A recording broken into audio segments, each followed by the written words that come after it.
All right, picture this scenario for a second. It's, say, 5:00 a.m. You're standing in a trucking yard. Okay. It's cold, the sun isn't quite up yet, but the place is already alive. Yeah. You've got, I don't know, 6, maybe 10 trucks just idling, and the smell of diesel is just hanging in the air, which, let's be honest, is the very specific scent of industry. It's a really visceral image. It feels like progress. It feels like work is getting done. Exactly. You see the drivers, they're doing their pre-trip inspections, checking tires, logs are being filled out, and then one by one, they just roll out the gate to hit the highway. Right. From the outside, looking over the fence, you'd say, that guy is crushing it. Yeah. That is the definition of a booming business. But the view from the owner's desk back in the office is often completely different. That is the paradox we are digging into today. It's this phenomenon of being busy but broke. We are doing a deep dive into a really eye-opening article by Greystride. It's titled, Why Cash Flow Forecasting is the Difference Between Growth and Survival in Trucking. It's a great piece. And the premise is just terrifyingly simple. You can have a full appointment book, trucks on the road 24/7, and still be technically insolvent. And it happens way more often than people even realize. The article, it highlights this core problem in the industry, which is that a lot of fleet owners manage their finances based on gut instinct. Gut instinct. Yeah, they call it management by feeling. Management by feeling. I mean, that sounds almost romantic, like you have a sense for the road or something. It does. But in finance, that's just a disaster, isn't it? Oh, it's absolutely reckless. In trucking, gut instinct is great for, a driver who's anticipating a hazard on the road, or maybe a mechanic listening to an engine. Sure. But for the owner, relying on gut instinct to manage finances is a one-way ticket to bankruptcy. The core mission of this Greystride piece is really to snap owners out of that mindset. And to explain this key difference. Yes, to explain why profit and cash are two completely different species. I think that's where we really need to start. Because logically, and I think for most people listening, the math seems pretty simple.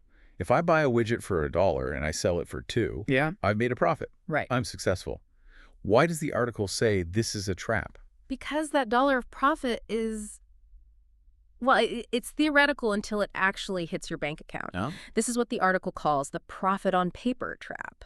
In accounting terms, profit is recognized the moment you send out the invoice. Okay. You did the work, you earned the money, so on your P&L statement, you look rich. You might even be paying tax on that profit. But the bank account could be totally empty. Exactly. And the article makes a really critical distinction here.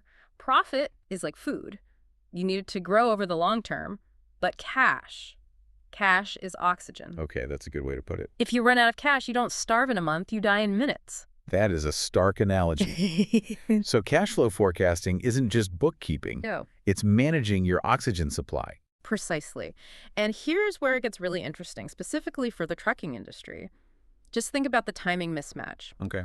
The source points out that in this business, clients often pay in 30, 60, or sometimes even 90 days. 90 days. So you're telling me I move your cargo across the country today, I pay for the fuel today, and I don't see that money for 3 months. Correct.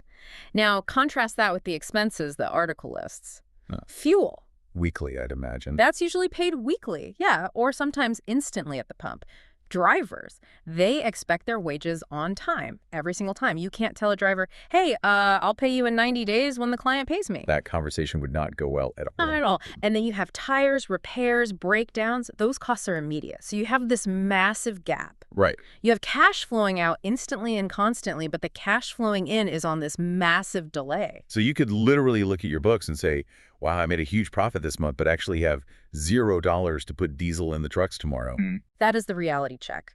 A business can be wildly profitable on paper and still fail because, profit doesn't pay the bills in the short term. Right. And the article defines cash flow forecasting not as just checking your invoices, but specifically predicting when money will actually enter and leave the business. Just the when. The when is absolutely everything. Now, the source material focuses pretty heavily on the South African context, which I found fascinating because it adds this layer of volatility that, maybe you don't get in other markets. Why does Greystride flag trucking as being so uniquely vulnerable there? Well, it's classified as one of the most cash-intensive industries, and the article breaks down these 4 specific realities of risk that make it a financial tightrope walk. Okay, let's unpack these. What's the first reality? Number 1 is fuel prices. Yeah. In a lot of industries, your input costs are, relatively stable. Sure. In trucking, especially in the context of the source, fuel prices fluctuate monthly and they're regulated. So if diesel goes up, your cash drains faster, literally overnight. And you can't exactly stop buying fuel if you want to keep working.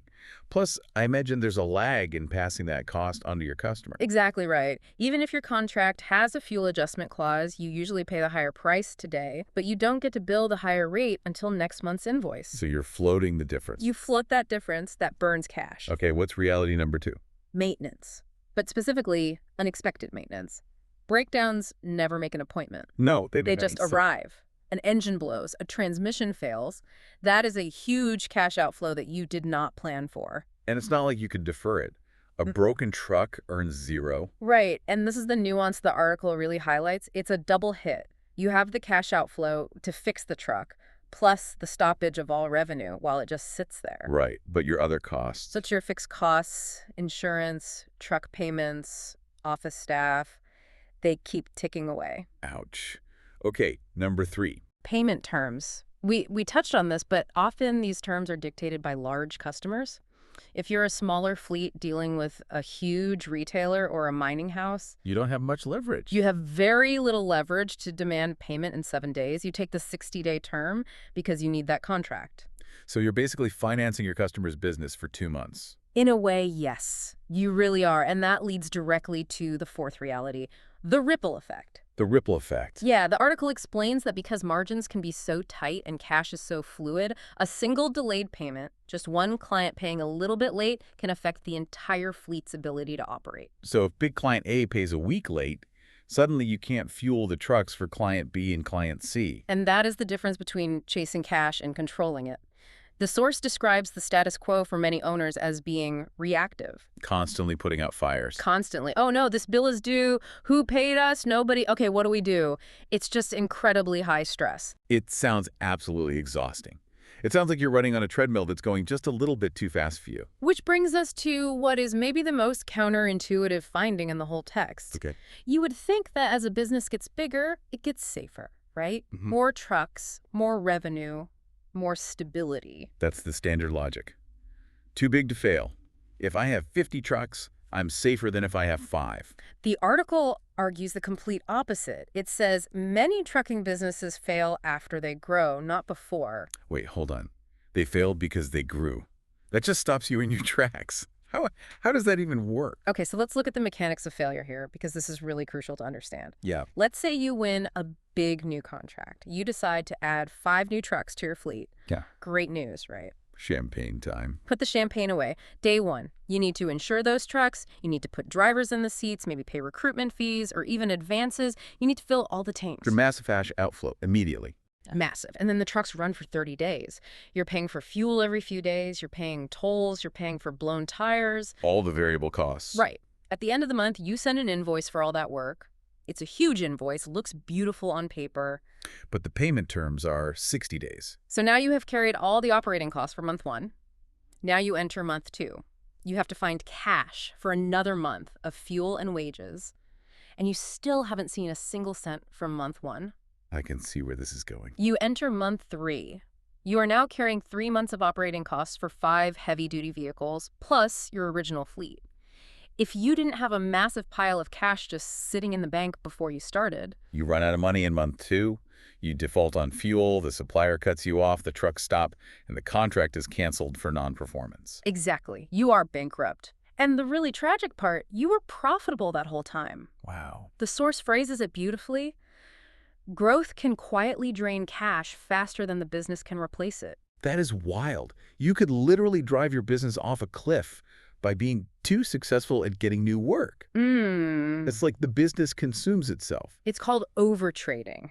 And this is where forecasting comes in as a kind of test. The article suggests that forecasting lets an owner simulate that growth before they sign the contract. Right. You can look at the model and see, okay, if we add these trucks, our cash balance drops to negative 50,000 in month 2. We can't survive that. So it's like a flight simulator. You crash the plane on the computer so you don't have to crash it in real life. That is a perfect way to put it. You see whether the expansion will strengthen the business or just stretch it to its breaking point. So we know the trap and we know the risk of growth. What's the solution? The article talks about asking 3 critical questions. What are they? Right. These are the questions that a proper forecast actually answers for you. It's like a crystal ball, but it's based on data. Question 1, will there be enough cash to operate next month? Simple but essential. Just keeping the lights on. Exactly. Question 2, where will pressure points appear before they become crises? This is about seeing that dip in the graph 3 weeks from now and doing something about it today. So instead of panicking on the day payroll is due, you see it coming a month away. Right. And question 3, can the business safely take on more work, more trucks, or more drivers? That's the growth test we were just talking about. The article mentions this shifts the owner from survival mode into leadership mode. I really like that distinction. What does that actually look like in practice? I mean, does it change how you talk to people? Oh, it changes your psychology completely. When you're in survival mode, you're desperate. You take any load, any terms, just to get some cash in the door. Right. But when you're in leadership mode, you have visibility. And that allows you to negotiate from a position of strength. Give me an example of that. How does a spreadsheet help me negotiate? Well, let's say a big client offers you a great contract, but they demand 90-day payment terms. If you don't know your numbers, you might just say yes and, hope for the best. But if you have a forecast, you can see it clearly. I cannot afford to float this cost for 90 days. So you go back to them with data, not just a feeling. Right. You say, look, I can't do 90 days. It breaks my model. But if you pay me in 10 days, I'll give you a 2% discount. You're trading margin for cash flow. That's brilliant. Smart operators do that all the time. You're solving their problem and your problem at the exact same time. Or consider the banking angle. Lenders hate surprises. They absolutely hate panic. If you run into the bank sweating and saying, I can't make payroll on Friday, they will show you the door. But if you walk in 3 weeks early? If you walk in and say, here's my forecast, I have a confirmed contract, but there is a cash dip in 3 weeks due to the payment timing. I need a bridging facility for 14 days. That's not a crisis. That isn't a crisis. That's just a business transaction. Right. Confident operators are taken seriously. That's a key line from the source. When you engage funders or suppliers with that confidence, knowing your future cash position, you become a partner, not a risk. Exactly. So let's get to the how, because I think when people hear forecasting, they imagine complex calculus or really expensive software. The article seems to want to dispel that myth. Yes, it explicitly states that effective forecasting isn't about, complex spreadsheets or perfect predictions. It's about visibility and discipline. But the source also touches on something interesting about why fleet owners struggle to do this by themselves. Why can't I just go download a template from the internet? Generic business template version 1. You could, but the article argues that generic templates fail because they miss the industry nuances. Okay. A generic business template doesn't understand the specific fuel dynamics we talked about earlier. That makes a lot of sense. Right. A coffee shop template doesn't have a line item for diesel rebates. It also doesn't understand real-world maintenance cycles. A generic template might just flatline your maintenance costs. But in reality, as a truck ages, the cost curve isn't linear, it spikes. A 3-year-old truck costs way more to run than a brand new one. So if you use a generic template, you might get a result that looks mathematically correct, but is actually operationally nonsense. It's like trying to use a map of New York to navigate to Johannesburg. The streets just don't line up. Right. You need a system that reflects the reality of the road. The article also emphasizes being really honest about payment behavior versus payment terms. That's a subtle but really important point. It's crucial. The contract might say net 30 days, but if you know that customer always pays on day 45, you have to put 45 in your forecast. Don't lie to yourself. Exactly. Don't lie to yourself. If you put 30, you're just baking a delusion into your financial plan. Which is pointless. Which leads to the other core component, planning for bad months. The source warns against only forecasting the best-case scenario. What if it rains? What if there's a strike? What if fuel spikes? And then reviewing it regularly. It's not a do it once and forget it kind of thing. No, it has to be a living document. The goal, as the article states so well, is not perfection. You will never predict every cent perfectly. The goal is no surprises. I love that mantra. No surprises. If you know the bad news is coming, you can manage it. It's the surprise that kills you. That's it. As we start to wrap this up, there was a section at the end of the Greystride piece that really pivoted away from all the math and focused on the human element. We talk about business survival, but what we're really talking about is the owner's survival, isn't it? We are. The real benefit that's mentioned isn't just a higher bank balance, it's better sleep. Better sleep. That really resonates. I think anyone who has ever run a business knows that exact feeling. Waking up at 3 a.m., just staring at the ceiling, wondering if the checks are going to bounce. The mental toll of firefighting is just immense. Operating in survival mode destroys your health, your relationships, and eventually your decision-making ability. Right. When you forecast, you offload that stress onto the paper. You don't have to worry if you'll be okay, Just turns the lights on in a dark room. And it frames it as this transition from a stressed operator to a calm leader. And that confidence, it trickles down, doesn't it? Absolutely. The drivers feel it. The suppliers feel it. If the owner is panicked, the whole company is on edge. If the owner is calm and clear, the business just runs smoother. So really, cash flow forecasting is about regaining control of your life, not just your checkbook. It turns the business from a source of constant stress into a tool for sustainable growth. Well, this has been a real eye-opener. It's amazing how we could look at a truck on the highway and see machine horsepower and torque, but behind it is this incredibly complex, high-stakes flow of cash that needs to be managed just as carefully as the engine itself. It really is the lifeline of the whole industry.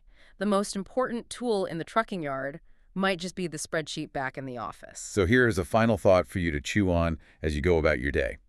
We often define success in business by growth. More trucks, bigger contracts, more revenue. Right. But this Greystride article really challenges that. If that growth costs you your peace of mind, if you're bigger but you're sleeping less, are you actually successful? That is the ultimate question. The source suggests that true success is the ability to see the road ahead, bumps, potholes and all, and just drive it with confidence. Thanks for listening to this deep dive. Safe travels. We'll catch you on the next one.